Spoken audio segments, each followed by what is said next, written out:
मर्जी नौकरी करना, अपने परिवार का पोषण करना, माता पिता की सेवा करना, प्राणियों के प्रति दया भाव रखना, परमात्मा की पूजन करना। गुरुदेव, मेरे जीवन का क्या केवल इतना ही उद्देश्य है या मेरे जीवन का कोई और उद्देश्य भी है? कभी जान पाऊंगा? नाम जब साथ करते रहिए। भगवान का स्मरण इस जन्म मृत्यु के चक्र से छुड़ाता है। ये हुए कर्तव्य कर्म, ये सब धर्म कर्म के अंतर्गत आते हैं, लेकिन संसार चक्र से छुड़ाने की सामर्थ्य इनमें नहीं है। यस्य स्मरण मात्रेण जन्म संसार बंधनात् विमुच्यते नमस्तस्मै विष्णवे प्रविष्णवे।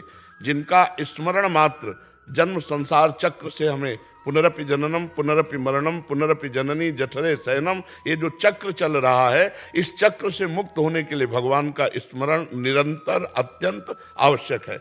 अपने कर्तव्य कर्म को करते, मामन स्मर युद्ध च, मेरा स्मरण करते हुए युद्ध करो, भगवान ने अर्जुन को कहा। तो युद्ध का तात्पर्य है कर्तव्य कर्म। भगवान का नाम जप करो, भगवान का स्मरण करते हुए जो तुमने कहा ये कर्तव्य कर्म है, इनका पालन करो। यदि भगवान का स्मरण नहीं तो सो सब धर्म कर्म जरि जाऊ, जहाँ न राम पद पंकज भाऊ। जोग कुजोग ज्ञान अज्ञानु, जा नहीं राम प्रेम परधानु। यदि भगवान से प्रेम नहीं तो ज्ञान किस काम का, वो जोग किस काम का, वो धर्म किस काम का।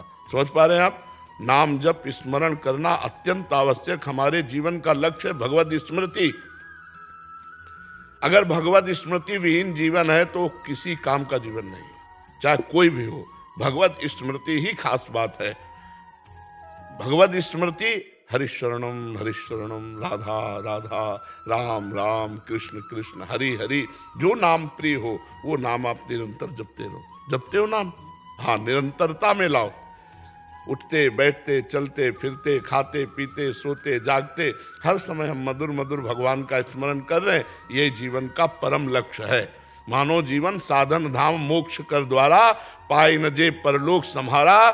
सो परत्र दुख पावे, सिर धुनि धुनि पछताए, काल ही कर्म ईश्वर मिथ्या दोष लगाए। हम भगवत प्राप्ति के लिए मानव देह प्राप्ति किया है।